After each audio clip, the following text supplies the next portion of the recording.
आज की इस तेज रफ्तार दुनिया में ना, जहां हर कोई लोगों का ध्यान खींचना चाहता है, वहां सिर्फ कुछ दिखा देना ही काफी नहीं है। अब लोग चीजों को महसूस करना चाहते हैं, उनका अनुभव करना चाहते हैं, और सच कहूं तो उसका हिस्सा बनना चाहते हैं। तो यहाँ एक बहुत ज़रूरी सवाल उठता है, क्या अपनी कहानी बताने के लिए अब भी हम सिर्फ फ्लैट स्क्रीन और कुछ स्थिर तस्वीरों पर ही निर्भर हैं? अगर इसका जवाब हाँ है, तो समझ लीजिए कि एक बहुत बड़ी अपॉर्चुनिटी मिस हो रही है, क्योंकि पारंपरिक डिजिटल कंटेंट अब उतना असरदार नहीं रहा। और इसी समस्या का जवाब है इमर्सिव रियलिटीज़ को गढ़ने में। ये एक ऐसी दुनिया है जो हमें फ्लैट स्क्रीन की सीमाओं से आज़ाद करती है और सीधे अनुभवों के अंदर ले जाती है, जिससे एक असली और गहरा जुड़ाव बनता है। अच्छा, तो चलिए इन टेक्नोलॉजीज को थोड़ा और करीब से समझते हैं। सबसे पहले है ऑगमेंटेड रियलिटी यानी AR। सोचकर देखिए, आप अपने फोन के कैमरा से अपना लिविंग रूम देख रहे हैं और स्क्रीन पर आपके सामने एक नया सोफा रखा हुआ दिखाई देता है। आप देख सकते हैं कि वो वहां कैसा लगेगा। बस यही है AR, हमारी असल दुनिया के ऊपर एक डिजिटल परत। इसके बाद आती है वर्चुअल रियलिटी यानी VR। अब यहाँ हम एक कदम और आगे जाते हैं। VR आपको असल दुनिया से पूरी तरह से अलग कर देती है। एक हेडसेट पहना और बस आप मंगल ग्रह पर चल रहे हैं या फिर समुद्र की गहराइयों में गोता लगा रहे हैं। सब कुछ एक पूरी तरह से बनाई गई डिजिटल दुनिया के अंदर। और फिर आती है मिक्स्ड रियलिटी या MR, जो कि इन दोनों का सबसे दिलचस्प संगम है। AR की तरह ये भी डिजिटल चीज़ों को हमारी असली दुनिया में लाती है, लेकिन MR में ये चीज़ें सिर्फ दिखती नहीं हैं, बल्कि हमारी दुनिया के साथ इंटरैक्ट भी करती हैं। सोचिए, एक वर्चुअल बॉल आपकी असली केबल से टकराकर उछल रही है। यही MR का जादू है। तो ये सब सुनने में तो बड़ा फ्यूचरिस्टिक लगता है ना? लेकिन ये सिर्फ थियोरी नहीं है। चलिए अब देखते हैं कि कंपनियां इस टेक्नोलॉजी का इस्तेमाल करके कैसे ऐसे प्रोडक्ट्स बना रही हैं जो सच में लोगों को रुक कर देखने पर मजबूर कर देते हैं। और इन सभी प्रोडक्ट्स के पीछे सिर्फ एक ही लक्ष्य होता है, दी अल्टीमेट शो स्टॉपर बनना। मतलब एक ऐसा अनुभव तैयार करना जिसे कोई चाहकर भी नजरअंदाज ना कर सके। इसका एक बेहतरीन उदाहरण है होलोबॉक्स। नहीं, इसे कोई आम स्क्रीन समझने की गलती मत कीजिएगा।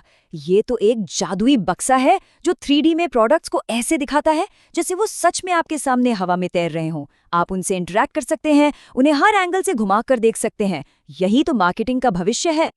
लेकिन सोचिए, अगर किसी एक इंसान के बजाय पूरे के पूरे ग्रुप को एक साथ किसी दूसरी दुनिया में ले जाना हो तो? बस वही एंट्री होती है इग्लू विजन की। ये सिर्फ एक थिएटर नहीं है, ये एक 360 डिग्री का इमर्सिव डोम है। आप जैसे ही इसके अंदर कदम रखते हैं, आप अपनी असल दुनिया को पूरी तरह भूल जाते हैं। और इसके इस्तेमाल की तो कोई सीमा ही नहीं है। सोचिए, एक आर्किटेक्ट अपने क्लाइंट्स को उनकी बनने वाली बिल्डिंग के अंदर घुमा रहा है, या फिर पायलट मुश्किल से मुश्किल हालात में प्लेन उड़ाने की ट्रेनिंग ले रहे हैं, और वो भी बिना किसी असल खतरे के। ये ब्रांड्स को अपनी कहानी कहने का एक ऐसा तरीका देता है जो कभी भुलाया नहीं जा सकता। अब तक हमने फिजिकल दुनिया में डिजिटल अनुभवों की बात की, पर क्या हो अगर इन अनुभवों को किसी भी डिवाइस से कहीं भी पहुंचाया जा सके? तो चलिए अब फ्लैट स्क्रीन से आगे बढ़कर ऐसी वर्चुअल दुनिया की बात करते हैं जो हर किसी की पहुंच में हो।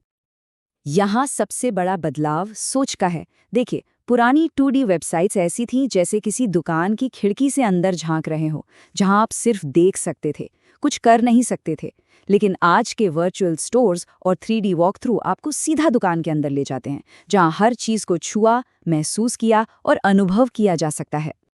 वर्चुअल स्पेस के कई रूप हैं, जैसे वर्चुअल टूर्स, जिसकी मदद से दुनिया की किसी भी जगह को घर बैठे एक्सप्लोर किया जा सकता है, या फिर वर्चुअल स्टोर्स जो ऑनलाइन शॉपिंग को एक बिल्कुल नया और इमर्सिव अनुभव देते हैं। और हाँ, वर्चुअल एग्जीबिशंस, जहां बिना सफ़र किए दुनिया भर के बड़े बड़े इवेंट्स में हिस्सा लेना मुमकिन हो गया है। अब एक ऐसे कॉन्सेप्ट की बात करते हैं जो किसी साइंस फिक्शन फिल्म जैसा लगता है, लेकिन असल में बड़ी बड़ी इंडस्ट्रीज को बदल रहा है, और वो है डिजिटल ट्विन्स। इसका मतलब है असल दुनिया की किसी भी चीज़ की, चाहे वो एक पूरी फैक्ट्री हो, एक शहर हो, या यहाँ तक कि एक इंसान, उसकी हूबहू डिजिटल कॉपी बनाना। डिजिटल ट्विन की असली ताकत इसके काम करने के तरीके में है। पहले किसी चीज का एक हाइपर रियलिस्टिक डिजिटल मॉडल बनाया जाता है, फिर रियल टाइम डेटा का इस्तेमाल करके उस मॉडल को लगातार मॉनिटर किया जाता है। इससे होता ये है कि भविष्य में होने वाली समस्याओं का अंदाजा पहले ही लग जाता है और बिना किसी असल नुकसान के अलग अलग रणनीतियां आजमाकर सबसे बेस्ट प्लान बनाया जा सकता है। ये एक तरह से भविष्य देखने जैसा है। तो इन सभी टेक्नोलॉजीज का, इस पूरी बातचीत का आखिर मतलब क्या है?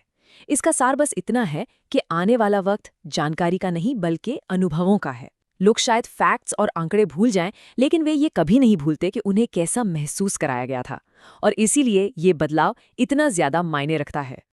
तो यहाँ से जो ज़रूरी बातें हमें याद रखनी है वो ये हैं कि इमर्सिव टेक्नोलॉजी सिर्फ कोई नया टूल नहीं है, ये हमें लोगों से ज़्यादा गहराई से जुड़ने की ताकत देती है।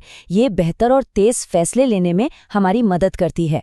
ये इंसानी कनेक्शन को एक नया मतलब देती है, और सबसे बड़ी बात, ये हमें समय और जगह की सीमाओं से आज़ाद करती है।